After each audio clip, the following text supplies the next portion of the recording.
And our next speaker is going to talk to us. Once again, we're moving from, I guess, maybe something a bit more academic and exciting towards very much down to earth and how these things are going to impact society from a financial point of view. And that's what motivates our next speaker, Guillaume Baxter. So let's thank him.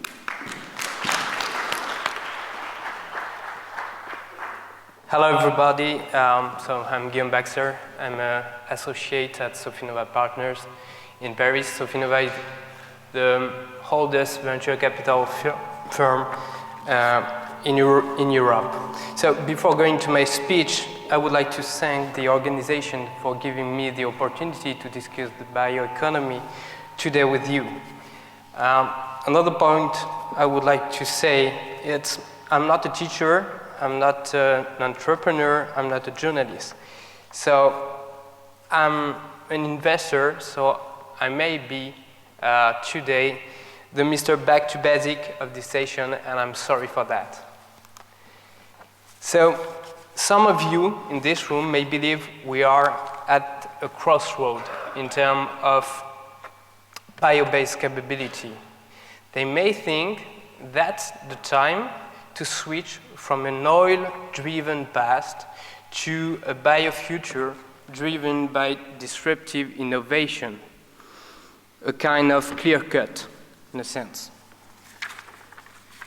But bio-based is not a new concept, actually. We use for a long time many products coming from vegetables and animal oils. We have also to admit that the oil has dramatically improved our daily life. Think about drugs, think about safer cars, think about lightweight bicycles or cleaning agents.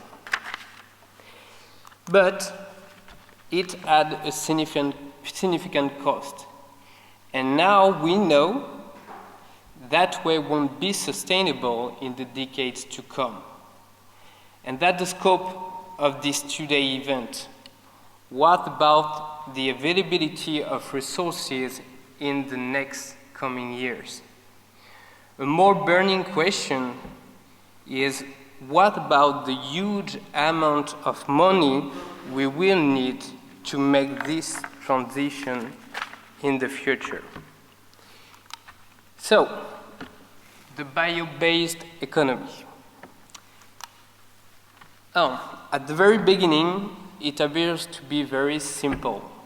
You take biomass, you pre-treat it, and then you produce, through separation process, some end products. It could be polymers, it could be basic chemicals, or even fuel. But in the second time, when you go a little bit deeper into the science, then you get this kind of quite complex map. So don't be afraid, we won't run through those details today. Let's say, to simplify, that we have input, intermediate chemical platforms, and final products. So it seems to be quite easy to understand. So it seems also to be all about quest for growth and sustainability. But for who? Mainly for the chemical industry, right in the center of this figure. Because the chemical industry at the moment is looking for oil alternatives. I mean, alternative more secure as a feedstock compared to what oil could be now and for the next coming years. Agro-industry is also pushing really hard to increase its margin by going downstream. And at the end of the value chain, you have the brand owners. They look for green differentiation and lower costs. In such playground, enabling technologies become strategic assets, and then you could invest in those on those technologies. You could also put all the startups of this field and all the corporates playing in this battleground. You have this kind of value chain then, and you have to understand that we have, as investors, to be very, very focused on each field. I mean, we can't invest in a clean tech sector, I mean, in general, because clean tech is not enough specific. There is no connection today between Amiris, Tesla, and Solar City. You can't master two sectors at the same time, and you have to master the sector in which you invest in. So the good news, that's already for real. So it's part of the question, could we bring to the market some profitable products? I say yes. Those are examples of bioplastics coming from renewable resources and on the market at the moment. Another figures to show you that it's coming and it's growing. You can see that the annual capacity is now about 10 million tons of bio-based products on the market. Every year, this amount is growing, and we have half of this capacity today for the intermediate products and polymers. So that's nothing compared to the huge amount of plastics and fuels produced every year on the planet. But we have to start, and it's coming more and more. It's coming more and more, but we have also to make sure that the oil price will not impact too much the chemical, the bio-based chemical we try to produce. And in the future, investors and industry will have to look at specialty chemicals and improved materials, where in the past they have mainly developed some drop-in chemicals, and meaning the same product but coming from renewable resources. So for the future, let's look at nutraceuticals or very, very improved lubricants or fatty acids and so on. So investing in renewable chemistry. Should we invest in that field?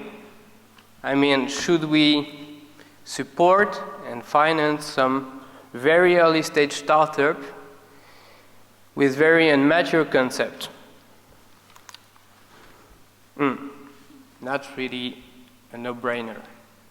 But we did it, and we continue to do so, because we see the strong combination of two trends, a pull one and a push one. On one hand, science is coming of age. I mean synthetic biology, I mean metabolic engineering. On the other hand, the price volatility and the geopolitical issues continue to impact the oil price. And last but not least, the regulatory environment and market penetration for green premium are growing at the end of the value chain. So to give you just a bit of historical perspective, renewable chemistry is a brand new industry. It started 10 years ago. That's nothing compared to the biotech revolution that the pharma industry, that the pharma encountered in the late 70s. Investment in that field has fluctuated following the movement of oil price. But just to give you a rough idea, last year, $1.2 billion have been invested in 37 startups worldwide. It's an increase of 17% to the previous year. So when it comes to the value chain, you see that all the venture capital community and corporate investors worldwide are trying to seed some very early stage, some more mature projects to bring the capacity up and to reach some commercial level at a competitive cost. So when it comes to feedstock and product distribution, what we have to keep in mind. First, the first generation of sugars will be the dominant feedstock in the future. You see as well that CO2 is also considered with more and more attention due to shale gas development in the US. And on the right side, it is mostly drop-in products receiving investment, but that's not a problem. They will create opportunity downstream and will drive the upcoming growth of the sector. Unfortunately, up to now, it was a US-centric game. That's a pity. We have in Europe all the key elements for bioeconomy. We have feedstock and good logistics. We have strong chemical and agro-industry, and we have top-notch scientists and large R&D fundings. But we need more entrepreneurs, and we need more venture capital money to sustain this effort. As usual with technology, you have to be careful with ups and downs. You probably know this hype curve from the Gartner group. Any kind of technology starts on the left hand with a full bunch of expectation, and we go to a peak absolutely disconnected from the asset reality. That's the bubble time. And you should remember the internet bubble time, or you may know the bubble time we are facing in the biotech for pharma industry nowadays. So as investors, we know it's inherent to the technology development, this kind of curve, and we are ready to go across those cycles. If you try to position the renewable chemistry on this curve, you see that we hope that the next coming years will be better than the last ones.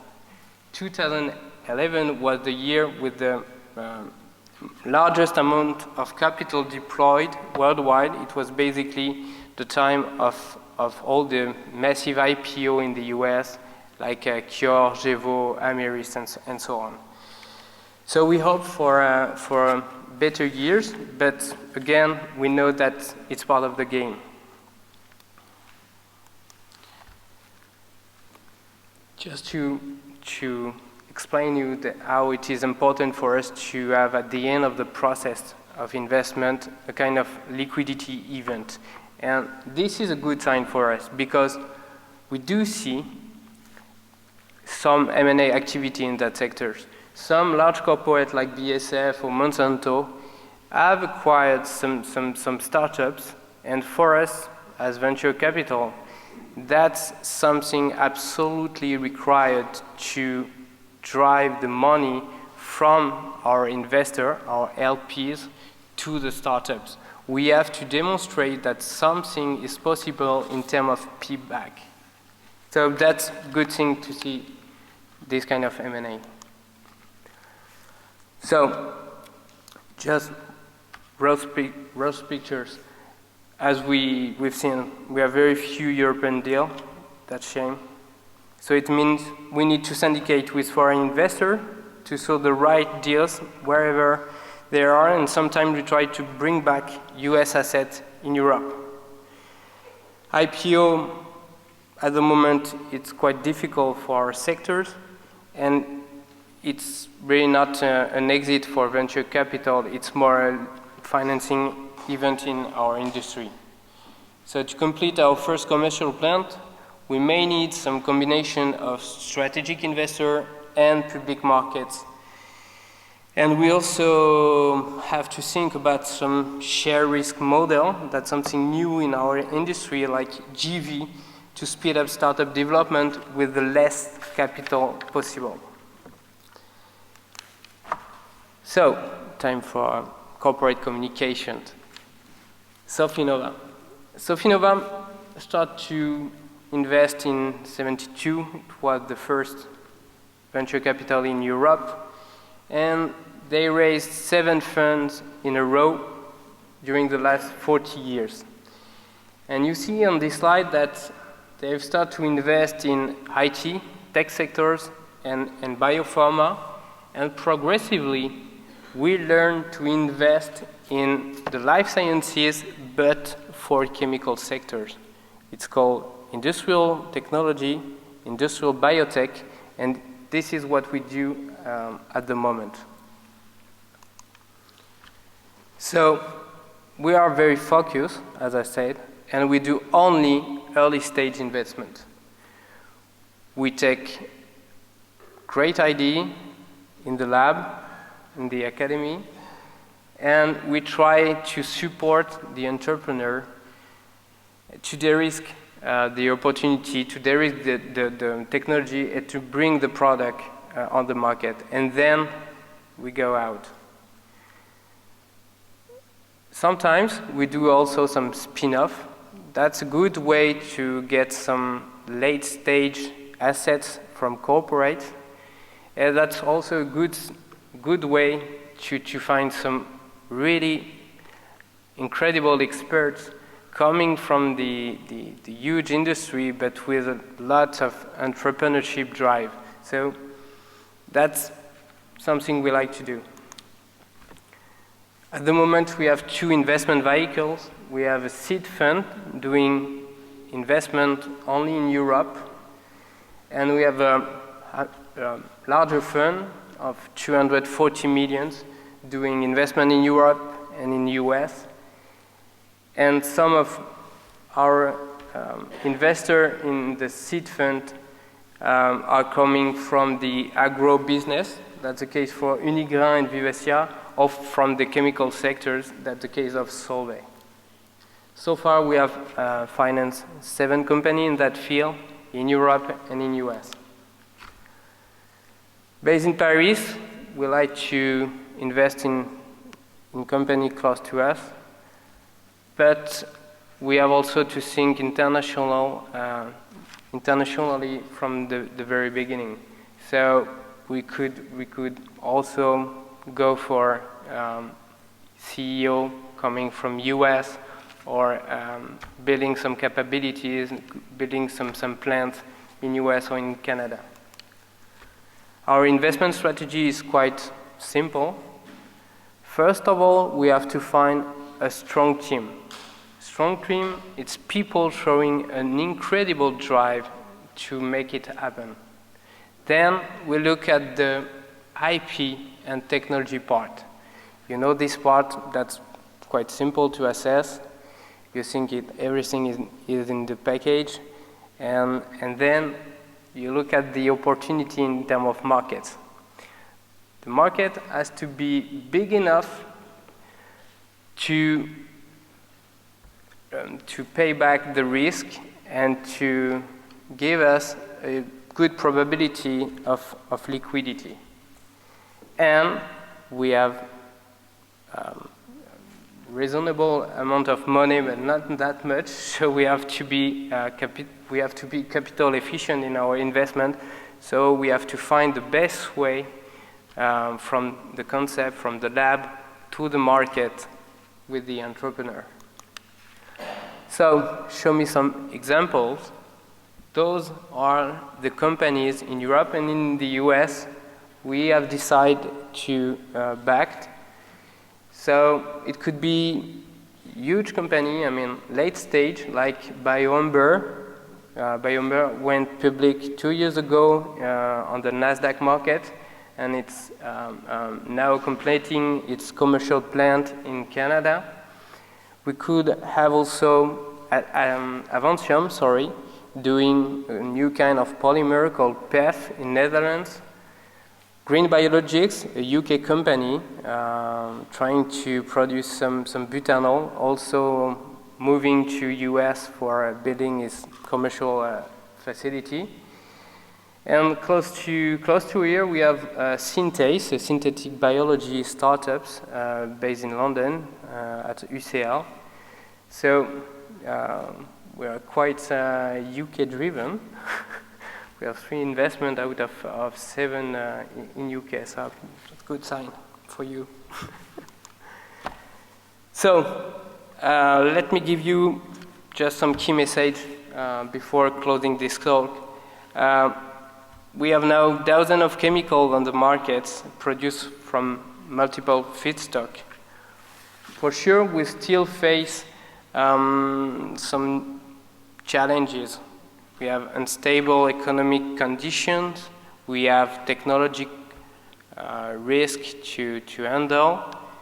But at the moment, I would like to say that you could raise significant amount of money in Europe if your project is ambitious enough.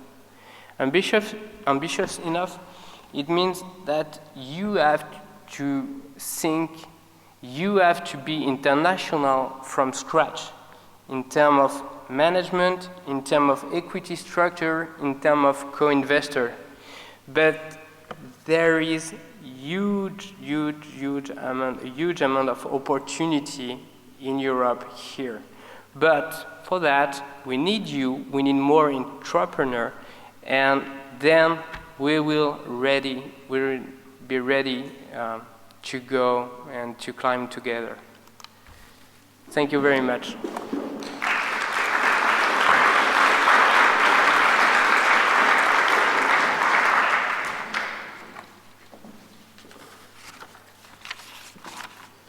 So that was a fantastic talk, and let's thank all our speakers. Unfortunately, we're running a little bit late.